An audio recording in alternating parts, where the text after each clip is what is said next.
அரசியல் அரங்கத்திற்கு வணக்கம். ஆனால் பல்வேறு செய்திகள் வந்திருக்குல்ல, முக்கியமான சில செய்திகள் குறித்து பார்ப்போம். நம்ம அந்த காவேரி பற்றி பல நாட்களாக பேசிகிட்டு இருக்கோம். இன்னைக்கு ஆடி 18. காவேரி கரையோரங்கள் மக்கள் அதிகமாக கொண்டாடக்கூடிய ஒரு திருவிழா களை இழந்து இருக்கு. சவரை வச்சு தண்ணி அடிச்சுக்கிட்டு இருக்காங்க அப்படிங்கிறதெல்லாம் நம்ம செய்திகளில் பார்க்குறோம். திருச்சியில் என்ன நடக்குது? உண்மையிலேயே ஷவர் போட்டு தான் தண்ணி கொடுக்குறாங்களா?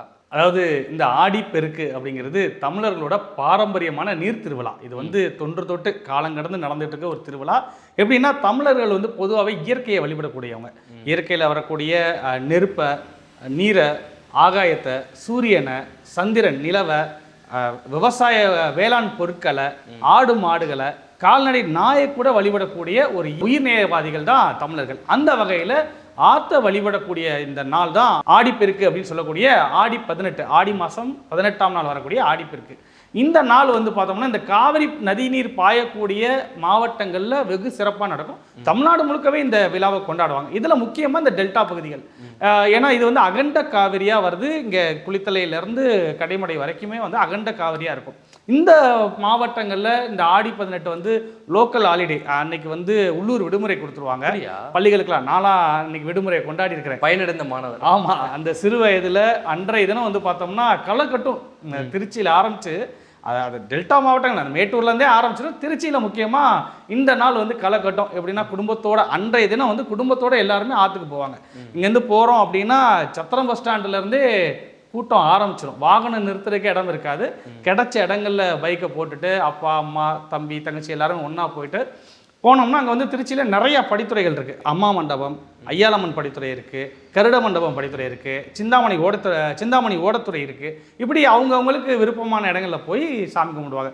குறிப்பாக புதுமண தம்பதிகள் இந்த ஆடி மாதம் பிரிஞ்சிருப்பாங்க இல்லையா, இன்றைய தினம் தான் அவங்க ஒன்றா அங்கே ஆற்றுக்கு அந்த பழைய தாலி கயிறை மாற்றிட்டு புது கயிறு போடுவாங்க. மற்றவங்க எல்லாருமே காவேரி தாயை வணங்கி இந்த வருஷம் நல்ல நதிநீர் கிடைக்கணும். ஏன்னா எங்களுக்குலாம் குடிநீரே காவிரி தான், எல்லா பயன்பாடுமே காவிரி நீர் தான் எங்களுக்கு. அப்போ அந்த காவிரி நீர் எங்களுக்கு தடை இல்லாமல் கிடைக்கணும், விவசாயம் நல்லபடியாக நடக்கணும், கணவர்மார்கள் நல்லா வாழணும். ஏன்னா புதுமண பெண்கள்லாம் அதுதான் வேண்டிக்குவாங்க, தன்னுடைய கணவர் நீடூழி வாழணும் அப்படின்னு சொல்லிட்டு தான் கயிறை மாற்றிக்குவாங்க. இப்படி ஒரு திருவிழாவாக நடக்கும். இந்த 2 சைடு கடைகள் போட்டு அன்றைய தினம் குழந்தைங்களுக்கு ஒரு மகிழ்ச்சியான நாள். அடுத்த நாள் ஸ்கூலுக்கு போயிட்டு எல்லாரும் கயிறு கட்டிட்டு போவோம். மஞ்சள் கயிறு கட்டியிருப்போம். பெண்கள் கழுத்தில் கயிறு கட்டிக்குவாங்க, பசங்களாம் கையில் கயிறு கட்டிக்குவாங்க. அது ஒரு மறக்க முடியாத ஒரு அனுபவம். அப்படி இருந்த இந்த காவிரி, அதுவும் காவிரி பாலத்தில் ஓடும் ரயில்ல இருந்து ஆற்றுல குதிப்பாங்க. எப்படின்னா, திருச்சி டு லால்குடி பேசஞ்சர் ட்ரெயின்லாம் இருக்குது, அதெல்லாம் மெதுவாக கடந்து போகும் பாலத்தை. அப்போ அந்த பாலத்திலேருந்து ட்ரெயினில் போயிட்டு அதுலேருந்து ஆற்றுல குதிப்பாங்க. அப்படி தண்ணி ஓடிட்டு இருக்கும். அந்த தீயணைப்பு துறையிலேருந்து படகுகள்லாம் போட்டு பாதுகாப்பு கொடுப்பாங்க, யாராவது ஆற்றுல மூழ்கிட்டா காப்பாற்றுறதுக்காக. அப்படிலாம் இருந்த ஒரு காவேரி இன்னைக்கு ஷவர் வச்சு, நேற்று கூட நம்ம பேசியிருந்தோம், கிண்லே அக்வாஃபினா வாங்கிட்டு வாட்டர் பாட்டில் எடுத்துகிட்டு போயிட்டு அதை கேட்டிருப்பாங்க போல. அதனால வாட்டர் பாட்டிலுக்கு வேலை இல்லாமல் ஷவர் வச்சுட்டாங்க. அங்கேருந்து தண்ணீர் இப்படி தெரிக்கும். அந்த தண்ணியில் கையை நினச்சிட்டு சாமியை கும்பிட்டுக்கணும். அந்த நிலைமைக்கு வந்துருச்சு. இதுக்கு யார் காரணம்? நம்ம இயற்கை ஒரு பக்கம் காரணமாக இருந்தாலும் ஆட்சியாளர்கள், இது ஒரு விவசாயிக்கு இன்னைக்கு குறுவை சாகுபடிக்கு இந்த தண்ணியை தான் நம்பியிருக்கிறாங்க. இந்த தண்ணியும் நமக்கு வரக்கூடிய பருவமழையும் நம்பியிருக்காங்க. அப்போ ரெண்டுமே இல்லை. அடுத்து சம்பா ஆரம்பிக்கும் போது இவங்களுக்கு சம்பானா என்னன்னு தெரியாது. ரம்பான்னு சொன்னால் தெரியும், சம்பானா என்னன்னு தெரியாது. அது எப்போ விதைப்பாங்க அதுவும் தெரியாது. அப்போ இந்த குறுவை சாகுபடி பார்த்தோம்னா இந்த ஜூலைலேருந்து ஆகஸ்ட், ஜூன் ஜூலை ஆகஸ்ட்டில் விதைக்கிறது தான். அப்போ இதில் பண்ணக்கூடிய அறுவடையை வச்சு தான், இதை நம்பி தான் அவங்களுடைய தீபாவளி பண்டிகை, அடுத்து வரக்கூடிய ஆங்கில புத்தாண்டு, பொங்கல் எல்லாமே இருக்குது. அப்போ விவசாயிகளோட வாழ்வாதாரம் அடுத்த 6 மாதத்துக்கு கேள்விக்குரியாது. ஆனால் தண்ணி திறந்து விட்டுட்டாங்கன்னு சொல்லி சொல்கிறாங்க. தண்ணி திறந்துருக்குறாங்க. அந்த தண்ணி சேர்றதுக்கு இன்னும் 1 வாரத்துக்கு மேலே ஆயிரும். இங்கே சேர்றதுக்கு இங்கே மழை பெய்யறதுனால தண்ணி திறந்துருக்குறாங்க. ஒருவேளை மழை நின்றுச்சுன்னா இதே தண்ணி அவன் கொடுப்பானா? ஏன்னா 5000 கனஅடியில் ஆரம்பித்தான், இப்போ திடீர்னு 25000 கனஅடி கேட்காமே கொடுத்தான். ஏன்னா அங்கே மழை அதிகமாக பெஞ்சிருக்கு. ஒருவேளை மழை நின்றுச்சுன்னா ஏன் அதிகமாக கொடுத்தணும் நம்ம கேட்க முடியாது, ஏன் கொடுக்கலன்னு கேட்க முடியாது. ஏன்னா அந்த சிக்கலில் நம்ம மாட்டிட்டு இருக்கோம். அப்போ ஆட்சியாளர்கள் இந்த ஆடி 18 பண்டிகை வருது, இங்கே மேட்டூரில் ஆரம்பித்து கடைமடை வரைக்கும் பல மாவட்டங்கள், இங்கே திருச்சி ஐயாளம்மன் ஓடத்துறையில் மட்டும் கிடையாது, அப்படியே கல்லணையில் தோகூரில் ஆரம்பித்தோம்னா அப்படியே சுக்காம்பார், திருவையாறு, திருக்காட்டுப்பள்ளி, திருவையாறு வரிசையாக போயிட்டுருக்கும். எல்லா கிராமங்களையும் இது வந்து ஒரு பெரிய பண்டிகை. அப்போ இந்த பண்டிகையே இன்னைக்கு இல்லாமல் போயிடுச்சு. காரணம் அக்கறையற்ற ஆட்சியாளர்கள். முன்னாள் எதிர்க்கட்சி தலைவர் எடப்பாடி பழனிசாமி அவர்கள் கூட என்ன சொல்லியிருக்காருன்னா, இந்த அரசு என்ன நடவடிக்கை எடுத்துச்சுன்னு எங்களுக்கு தெரியல காவிரி விவகாரத்தில். எடப்பாடின்னு சொன்னதான் நான் வருது. அவருடைய ஆட்சி காலத்தில் எப்பவுமே மேட்டூர் நிரம்பியே இருந்துச்சு. அதுக்கெல்லாம் ஒரு முகராசி வேணும்பாங்கல்ல, சித்தப்பா சிரிச்சமே இருந்ததுனால அந்த முகராசிக்கு தண்ணி எப்பவுமே வந்துருச்சு. அந்த அப்பெல்லாம் இந்த பிரச்சனையே வரல, ஏன்னா தண்ணி இருந்துருச்சு. நமக்கு நம்ம அதை பத்தி பெருசா ஒரு டார்ச்சர் பண்ணாம விட்டு அந்த மூஞ்சி முகராசின்னு ஒன்று இருக்குல்ல, இப்ப தண்ணி சுத்தமா இல்லை. அப்ப இன்னைக்கு தினம் வந்து காவேரியில தண்ணி இல்லாம புதுமண தம்பதிகள்லாம் வந்து வெறும் மணல்ல நின்று இந்த ஷவர்ல கையை நினைச்சிட்டு போற ஒரு கொடுமை நடந்துட்டு இருக்கு. இப்போ இந்த பக்கம் இந்த பார்வை இருந்தாலும் ஒரு தாவேகா சேர்ந்த சிலர்கள் வந்து கர்நாடகால இருந்து வர்ற வண்டியெல்லாம் மறிச்சு நீங்கள் எங்களை தண்ணி கொடுத்துட்டீங்கன்னு அவங்களுக்கு ஸ்வீட்டு கொடுத்து மாலை அலங்காரம் பண்ணி பூஜை பண்ணி அனுப்புகிறாங்களாம்ல. அவங்களுக்கு ஏதாவது ஒரு வகையில் கொண்டாடணும். எதுக்கு? ரீல்ஸ் போடணும். இப்போ எது நடந்தாலும் கொண்டாடுவாங்க. இங்கே நாளைக்கு 4 பேர் செத்தாலும் அதுக்கும், ஏன்னா செத்த எல்லா வீட்லேயும் வந்து ரீல்ஸ் போட்டாங்க. அதையும் நம்ம குறை சொல்ல முடியல, ஏன்னா அதையும் இப்போ நார்மலைஸ் பண்ணிட்டாங்க. அப்போ அவனுக்கு ஏதாவது ஒன்று பண்ணி ஆகணும். இப்போ தண்ணி வந்துருச்சு. காக்கா உட்கார பணம் விழுந்த கதைன்னு ஒன்று இருக்கு இல்லையா, அந்த மாதிரி இந்த காக்கா எதுவுமே பண்ணாமல், அதாவது காக்கா எதுவுமே பண்ணல வந்து உட்காருது, பணமலம் விழுந்துருச்சு. அப்படி அதே மாதிரி அங்கேருந்து தண்ணி வந்து அங்கே பெஞ்ச அந்த திடீர் மழையினால தண்ணி வந்துருச்சு. அப்போ அதை வந்து தனக்கு சாதகமாக பயன்படுத்தணும். எல்லாத்தையும் தனக்கு ஃபேவராக மாற்றிக்கக்கூடிய இந்த டிவிக்கு அதே மாதிரி அங்கே போய் நின்றுக்கிட்டு எல்லாத்துக்கும் ஸ்வீட் கொடுத்துட்டு இருக்காங்க. இல்லை, இப்பயும் கர்நாடகர்கள் வந்து விருப்பம் இல்லாமல் தானே தண்ணி கொடுத்துட்டு இருக்காங்க. நிறைஞ்சிருச்சு, ஆனால் உடஞ்சிடக்கூடாது. விருப்பம் இல்லாமல் வேற வழி இல்லாமல் தண்ணி திறந்துருக்கான். அதை தான் சொல்ல வரேன். இன்னைக்கு மழை பெய்யறதுனால தண்ணி திறந்துருக்கான். மழை நின்றுச்சுன்னா அப்போ இதுக்கு ஒரு நிரந்தர தீர்வு வேணும். இந்த காவிரி நதிநீர் உரிமையை நீதிமன்றத்தில் போய் பேசணும். இது எதுவுமே பண்ணலை இந்த அரசாங்கம். இன்னைக்கு பார்த்தோம்னா விவசாயிகள் இந்த காவிரி நதிநீர் உரிமைக்காக டெல்லிக்கு போய் போராடலான்னு போறாங்க. போறவங்கள மகாராஷ்டிரா அரசாங்கம் அந்த நடுவழியில நிறுத்தி அவங்கள கைது பண்ணி ரிட்டர்ன் அனுப்புது. அப்ப இங்க இருந்து குரல் கொடுக்கணும்ல, என் மாநில விவசாயியை எதுக்கு நீ நிறுத்துற, என்ன காரணம் நிறுத்துற? அவங்க ஆயுதங்கள் கொண்டு போனாங்களா? ஜெலட்டின் குச்சி, AK-47 எல்லாம் கொண்டுட்டு போனாங்களா, இல்ல கத்தி கம்பு கொண்டு போனாங்களா? விவசாயிகள் பச்சை துண்டை போட்டுட்டு போராடுறதுக்காக போறான். அவங்கள நிறுத்தி திருப்பி அனுப்புறாங்க. அப்ப இந்த மாநில அரசு குரல் கொடுத்துருக்கணும். எதுக்கு அவங்க நிறுத்துற? உண்மையா அந்த விவசாயிகளுக்கு போராடுறதுக்கான உதவிகளை இவங்க செஞ்சிருக்கணும். நீயும் வாயை திறக்க மாட்ட, வாயை திறந்து பேசுறேன்னு விட மாட்டேன்னா அப்ப என்ன நடக்குது இங்க? ஏற்கனவே இந்த நீட்டு தேர்வுக்கு அப்படிதான். நீட்டை வந்து ஒழிக்கணும் இவரோட கொள்கையில இருக்கு. நீட்டு வேணும், நீட்டு வேணாம் அப்படின்னு அனிதாவோட மரணத்தப்ப போய் கட்சி கட்டிட்டு போய் உட்கார்ந்தார்ல. அப்ப இந்த மாணவர்கள் போராடும் போது அவங்களுக்கான இடத்த மெரினால கொடுத்திருந்தா இன்னைக்கு வந்து நீட்டை தடை செய்ய முடிஞ்சிருக்கும். தடை செய்யப்பட்டிருக்கும் நீட்டு. அதுக்கான வாய்ப்பை ஏற்படுத்தி தராம மறைமுகமா அவங்களெல்லாம் நசுக்குனாங்க. இப்போ அதே மாதிரி தான் போராடக்கூடிய விவசாயிகளை தடுத்து நிறுத்திருக்கு இந்த தாவேகா அரசு. இல்லை, இது வரைக்கும் தமிழ்நாட்டில் இப்படி ஒரு சம்பவம் நடந்த கிடையாது. கன்னடர்களுக்கு ஸ்வீட்டு கொடுக்கறது, அவங்கள வரவேற்கிறது, இந்த மாதிரி விவசாயிகளுடைய வேதனை எப்படி இருக்குன்னு நினைக்கிறீங்க? அதுதான் அவனுக்கு தானே தெரியும் வழி என்னன்ட்டு. இவர் எனக்கு விவசாயத்தை பற்றி தெரியும், விவசாயிகளோட வழி தெரியும்னார்ல. இந்த விவசாயிகளோட வழி தெரியுமா? தண்ணி இல்லாமல் இன்னைக்கு வறண்ட பூமியை வானம் பார்த்து நிற்கிறாங்க விவசாயிகள். ஏன்னா இன்னைக்கு காவிரி நதியும் இல்லை, பருவமழையும் இல்லை, எல்நிலோனாலும் அதுவும் போச்சு. அப்போ வயிறறிஞ்சு நெருக்கிற விவசாயியோட வழி தெரியாமல் அங்கே போய் லட்டு கொடுத்துட்டு இருக்கிறான். ஊரா விட்டு நெய்யில் ஸ்வீட் செய்யாதீங்க முதலமைச்சரே. அங்கே மழை பெஞ்சதுனால தான் தண்ணி திறந்துருக்கான். அவன் நியாயமாக நமக்கு தர வேண்டிய தண்ணியை தரல. இப்போ வரக்கூடிய தண்ணி எத்தனை நாளைக்கு வரும்னு தெரியாது. அப்போ உடனடியாக சட்ட போராட்டம் நடத்தணும், எதிர்த்து பேசணும். முதல்ல அங்கே இருக்கக்கூடிய முதலமைச்சர் அனைத்து கட்சியை கூட்டுறாரு, எல்லாரையும் வர வச்சு கருத்து கேட்குறாரு. அந்த சின்ன சின்ன அமைப்புகள் பேசுறது கூட அவர் கேட்குறாரு. ஆனால் இவங்க என்ன சொல்கிறாங்க? சட்டமன்ற உறுப்பினர் கேட்கறதுக்கு தான் நாங்கள் பதில் சொல்லுவோம். அப்போ எவ்வளோ மிதப்பு! சீமான் யாருன்னு கேட்கறது, சட்டமன்ற உறுப்பினருக்கு மட்டும் தான் பதில் சொல்லுங்கிறது. இதனால் ஒரு தனி நபரை இவங்க அவமானப்படுத்தலை, ஒட்டுமொத்த தமிழ்நாட்டையும் அவமானப்படுத்திட்டு இருக்காங்க. வாயை தொடர்ந்து பேசாத ஒரு கல்லூலி மங்கனோட ஆட்சி இங்கே நடந்துட்டு இருக்கு. ஜனநாயகத்தையும் அவமானப்படுத்துறாங்க. ஆமாம். ஆனால் இது குறித்து எதிர்க்கட்சி தலைவர் உதயநிதி ஸ்டாலின் கூட விமர்சிச்சிருக்காரு. இன்னைக்கு வந்து திமுக சார்பில் விவசாயிகள் போராட்டம், அந்த போராட்டத்தில் ரொம்ப கடுமையாகவே விமர்சனம் பண்ணியிருக்கிறார். ஏன்னா இத்தனை நாளாக அவர் சைலண்ட் மோடில் போயிட்டார்.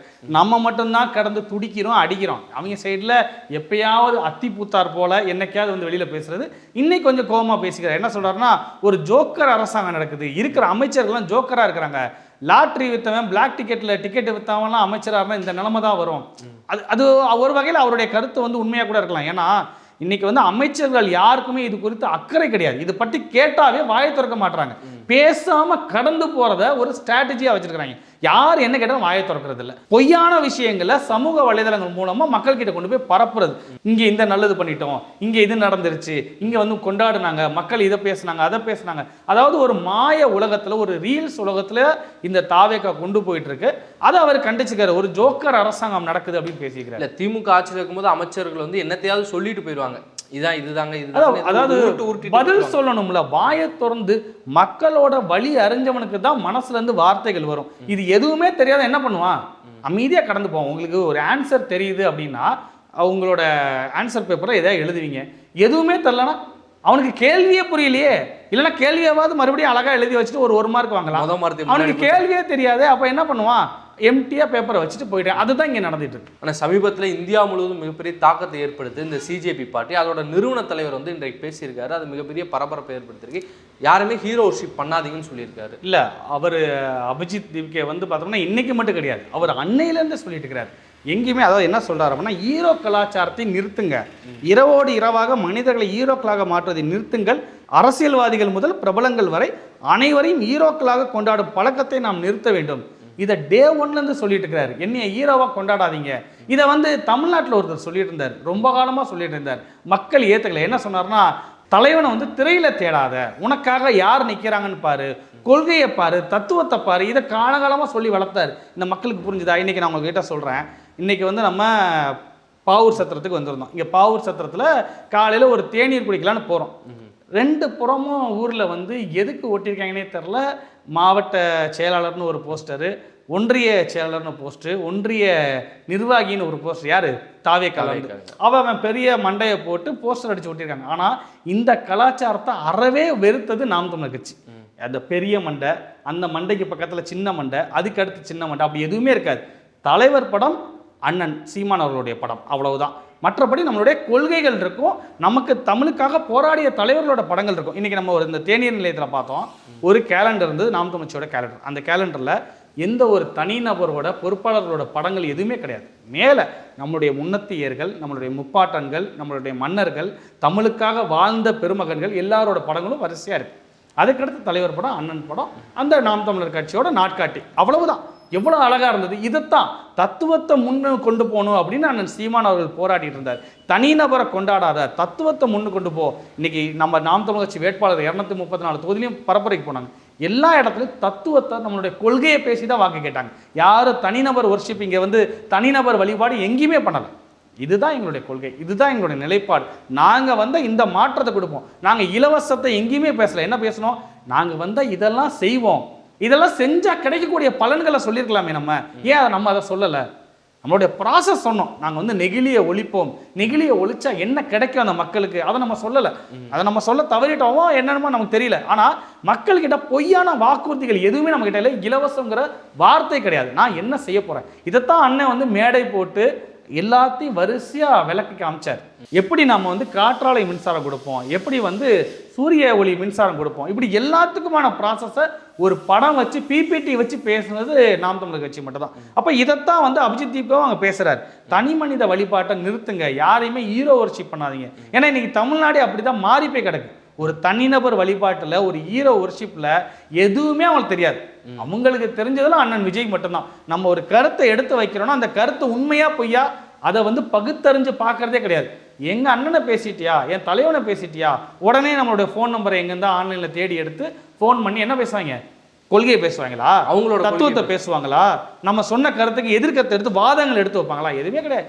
எடுத்த உடனே அவனை நம்ம பேசுறதுக்கு எவ்வளோ நேரம் ஆயிரப்போகுது? எல்லாருக்கும் பேச தெரியும்ல. ஆனால் நம்ம என்ன சொல்கிறோம்? அப்பயும் நம்ம வந்து குறைக்கிற நாயை வந்து எப்படி நம்ம வந்து சரி அதோட குணம்னு சொல்லிட்டு நம்ம கடந்து போவோமோ, அது மாதிரி அவங்கள நம்ம வந்து ஐயா என்ன வேணும், உங்களுக்கு என்ன பிரச்சனை, நம்ம பேசுனதில் என்ன உங்களுக்கு தவறாக இருக்குது? எதுவுமே கிடையாது. என்னன்னா தனி மனித வழிபாடு. அவங்க தலைவரை நம்ம பேசிட்டோமா, ஏன் பேசணும், எதுக்கு பேசணும், எதுவுமே யோசிக்கிறே இல்லை. உடனே அடுத்த கேள்வி, நீ வந்து ஸ்டாலினை பேசியிருக்கிறியா இது வரைக்கும்? ஏன் எது சாட்டை துறைமுருகன் என்னைக்காவது ஸ்டாலினை பற்றி பேசியிருக்கிறாரா? பாவிகளா, அப்படின்னா அரசியலே தெரியாத 2 வருஷமா அரசியல் பேசுறவங்களுக்கு அப்படிதான். அதான் இந்த குறுகிய கால அரசியல் பேசுறவங்க இவங்கெல்லாம் வந்து குறுகிய காலத்துல வேகமா வளரக்கூடிய மரபணு மாற்றப்பட்ட பயிர்கள்லாம் பார்த்துருப்போம் இல்லையா? குறுகிய காலத்துல வேகமா வளர்ந்து நிற்கும். அந்த மாதிரி இந்த பிராய்லர் கோழி வேகமா வளர்ந்து நிற்கும் புஷ்ஷுன்னு. அந்த மாதிரி இந்த பிராய்லர் கோழிகள் வந்து நம்மளை பேசுறது. இதைத்தான் அவரும் வந்து அபிஜித் தீப்கே சொல்றாரு, தனி மனிதனா வழிபடாதீங்க, தத்துவங்களை கொண்டு போங்க, நான் பேசுறதை கொண்டு போங்க அப்படிங்கிறாரு. ஆனால் அடுத்ததாக வருகிற 5ஆம் தேதி தாவேக அரசு தங்களுடைய முதல் பட்ஜெட்டை வந்து தாக்கல் பண்ண போகிறாங்க. அதில் வேளாண் பட்ஜெட் வந்து வேளாண்மைத்துறை அமைச்சர் வந்து திருப்பதியில் வச்சு சாமி கும்பிட்டு வந்திருந்தார். அது பேசு பொருளாக இருக்குது. எதுக்கு திருப்பதியில் வச்சு சாமி கும்பிடணும்? இல்லை, அங்கே போய் வச்சு சாமி கும்பிட்டு ஆசீர்வாதம் வாங்கிட்டு வந்திருக்காரு தமிழ்நாட்டோட பட்ஜெட்டுக்கு. பட்ஜெட்டை வச்சு சாமி கும்பிட்டுட்டா இந்த வேளாண் கடன்கள் எல்லாத்தையும் தள்ளுபடி பண்ணிடுவாங்களா? தமிழ்நாடு அரசோட கடன் வந்து உடனடியாக சரியாயிருமா? நிதி நிலைமை அப்படியே சீராயிருமா? என்ன பழக்கம் பண்ணுறாங்கன்னு புரியல. இவங்களுக்கு தெரிஞ்சு பண்ணுறாங்களா தெரியாமல் பண்ணுறாங்களா? தமிழ்நாடு அரசோட பட்ஜெட்டை நீ ஒரு வேற மாநிலத்துக்கு கொண்டு போய் திருப்பதியில் வச்சு சாமி கும்பிட்டுட்டு வர. ஏன் இங்கே இருக்கிற கோயில்லாம் ஆகாது, வெளி மாநிலத்தில் போய் அங்கே கொண்டு போய் தான் வச்சு கும்பிட்டுட்டு வர. பழனியில் வச்சிருக்கலாமே, பழனியில் வச்சதுலாம் திருச்செந்தூர் வச்சு. ஆனால் அதுவே நம்ம கூடாதுன்னு சொல்கிறோம். நீ வந்து அனைத்து மக்களுக்குமான பிரதிநிதியாக இருக்கிற, இந்திய அரசியலமைப்பு சட்டத்தை ஏற்றுக்கிட்டு இங்கே வாழக்கூடிய அனைத்து வழிபாட்டு மக்களையும் நீ வந்து அவங்களுக்கான மதிப்பை கொடுக்கணும். ஆனால் நீ என்ன பண்ணுற, திருப்பதியில் ஏன் ஏர்வாடி தர்காவில் போய் வச்சு சாமி கும்பிட்டுக்கணும்ல, இங்கே சாந்தோம் சர்ச்சில் போய் வேளாங்கண்ணி சர்ச்சில் போய் வச்சு சாமி கும்பிட்டுக்கணும்ல, சாமியே கும்பிடாத எங்க ஆளுங்க இருக்காங்க, அங்கே ஒரு சமாதி ஒன்று இருக்குது, அங்கே கொண்டு போய் வச்சு சாமி கும்பிட்டுக்கணும்ல, தயிரோட வச்சு சாமி கும்பிட்டு, தயிரோட வச்ச மாதிரி அதெல்லாம் பண்ணணும்ல. அப்போ நீ ஒன்று மட்டும் பண்ணுறனா என்ன அர்த்தம்? இது வடிகட்டிய முட்டாள்தனம். அதாவது எதுவுமே தெரியாதவன் என்னெல்லாம் பண்ணுவானோ அதெல்லாம் இந்த அரசு. இல்லை 10th பரீட்சை எழுத போகும்போது பேனாவளை வச்சு சாமி கும்பிட்டு வருவோம்ல, ஹால் டிக்கெட் வச்சு, அந்த மாதிரி எடுத்துக்கிட்டாங்க. அவங்க சொன்னானுங்க, நீங்கள் வந்து எதாக இருந்தாலும் முரசொலியை கொண்டு போய் திரு கலைஞர் அவர்களோட சமாதியில் போய் வச்சு சாமி கும்பிட்டு கிண்டல் அடிச்சாங்க. அப்போ நீ அதை செய்யாமல் இருக்கணும்ல. வேளாண் பட்ஜெட்டு எவ்வளவு முக்கியமான அரசோட கோப்பு அது, அதில் எவ்வளவு ரகசிய தகவல்கள் இருக்கும். அதை கொண்டுட்டு போய் உள்ளே கொடுத்து சாமி காலடியில் வைங்கோ, வச்சு பூஜை பண்ணி கொடுங்கோ அப்படின்னா நீ என்ன அவங்க மங்களம் பாடிட்டாங்கன்னு இல்லை. முதல்ல அவர் யாருன்னு விசாரிக்கணும். திருப்பதிக்கு போகிறாரு, அவர் யாருன்னு விசாரிக்கணும். அடுத்ததாக வந்து தொடர்ந்து நம்ம பார்த்துட்டு தான் இருக்கோம். அண்ணன் புஷி ஆனந்த் அவர்கள் வந்து ரொம்ப பரபரப்பாக இயங்கக்கூடியவர். இன்னைக்கு வந்து பரபரப்பாக ஆக்டிவால வந்து பறந்துருக்காரு. இல்லை இந்த வடிவேல் சொல்லுவாப்புல, எடுத்த நாள் முதல் அப்படி இவர் வந்து வண்டியை பார்த்துட்டாவே போதும், உடனே வண்டியில் ஏறணுங்கிறது அவருக்கு ரொம்ப ஆசை. பிடிச்சிட்டு அப்படியே ஓட்ட வேண்டியது எல்லா பக்கமும். சென்னையில் டிராஃபிக்கு அப்படின்னு ஒரு கதையை சொன்னார். நம்ம என்ன சொன்னோம், சென்னையில் கட்டுக்கடங்காத டிராஃபிக் இந்த 2 மாசமா. சென்னைனாவே டிராஃபிக் தான். சென்னைனா, பெங்களூர்னா, ஹைதராபாத்னா, டெல்லினா டிராஃபிக் இருக்க தான் செய்யும். ஆனால் இந்த 2 மாதத்தில் கட்டுக்கடங்காத டிராஃபிக். நீங்கள் போய் சென்னையில் இந்த வேலைக்கு போகிற தாய்மார்கள்ட்டோ, பெண்கள்கிட்ட, ஆண்கள்கிட்ட எல்லாரும் கேட்டு பாருங்க. சென்னையில் கடுமையான போக்குவரத்து நெரிசல், எந்த இடத்தையும் கிராஸ் பண்ண முடியல. குறிப்பாக நம்ம இருக்கக்கூடிய அண்ணா நகரே எடுத்துக்கோமே, அண்ணா நகரை அந்த திருமங்கல சிக்னலில் கிராஸ் பண்ணுங்கிறது எவ்வளோ பெரிய வேலையாக இருக்குது. அந்த மெட்ரோவை தாண்டி போகணுன்னா முடியலை. ஆக்கிரமிப்புகள் அதிகமாக இருக்குது. இந்த நகைக்கடை எல்லாம் வந்து பார்த்திங்கன்னா அந்த இடத்துல 2-3 நகைக்கடையெல்லாம் இருக்குது திருமங்கலம் மெட்ரோக்கு எய்த்தாப்புல. அவனோட பார்க்கிங்கே ரோட்டில் பாதி தான். அதுக்கு தனியாக செக்யூரிட்டி வச்சு பாதி ரோட்டில் பார்க்கிங் போட்டு வச்சிருக்கான். இந்த அரசு கேட்கறதில்ல. ஏன் கேட்கறதில்ல? அவனோட பிரான்ச் எல்லாம் தான் போய் அமைச்சர்கள் போய் திறந்து வச்சுட்டு இருக்காங்களே. அப்போ எப்படி போய் போக்குவரத்து காவலர்கள் போய் வண்டி எடுத்து சொல்ல முடியும்? என்னப்பா நேற்று தான்ப்பா ஓஎம்ஆர் எங்களோட பிரான்ச்சை அவங்க அமைச்சர் வந்து திறந்து வச்சாரு அப்படி கேள்வி கேட்பாங்க. அப்போ அந்த நிலைமையில இருக்குது. போக்குவரத்தை சீர் செய்யலை. இங்கே 2 வீலரில் போனார். மறைமுகமாக சொல்கிறார் எல்லாருமே, கார் இல்லைன்னா 2 வீலரில் போ, அப்போ அதுதான் உனக்கு வழி, வேறு வழியே கிடையாது, இதில் போக முடியலன்னா இதை பண்ணு அப்படின்னு. அடுத்து விழுப்புரத்துலையும் 2 வீலரில் போனார். இப்போ இது எந்த ஊரில்? இது இங்கே சென்னையில் தான். சென்னையில் மறுபடியும். அப்போ முதல்ல அவர்கிட்ட வந்து பைக்கை வாங்குங்க, இல்லைனா அவர்கிட்ட வந்து ஒரு ராயல் என்ஃபீல்டை கொடுத்து கோவாக்கோ இல்லைனா சிம்லாக்கோ ஒரு ஜாலி பைக் ட்ரிப்பு போயிட்டு அந்த பைக் இப்படி கூட எடுத்துகிட்டு வருவாங்களா, இல்லை அங்கே ரெடி பண்ணுறதா? இல்லை அங்கேயே வாங்கிடுவார். எங்கேயாவது ஆக்டிவாக பார்த்தா போதும். இந்த எம்டன் மகன் படத்தில் சரண்யா பொன்வண்ணன் இருப்பாங்க இல்லையா, அவங்க வந்துட்டு இந்த அடி பைப்பை பார்த்தோன்னே அப்படின்னு ஓடி போய் அந்த தண்ணியில் புறணுவாங்க. அது மாதிரி ஒரு ஆக்டிவாக பார்த்தாவே ரொம்ப ஆக்டிவ் ஆயிடுறாரு. உடனே பிடிச்சி ஏறிட்டு ஒரு ரவுண்ட் அடிச்சுட்டு வரணும் அப்படிங்கிறது. பல்வேறு செய்திகள் குறித்து பார்த்தோன்னா மீண்டும் நாளைய தினம் அரசியல் அரங்கத்தில் இணைவோம். நன்றி. சாட்டை எடுத்து நாட்டை திருத்து, இளம் தலைமுறை தானே நீ வழி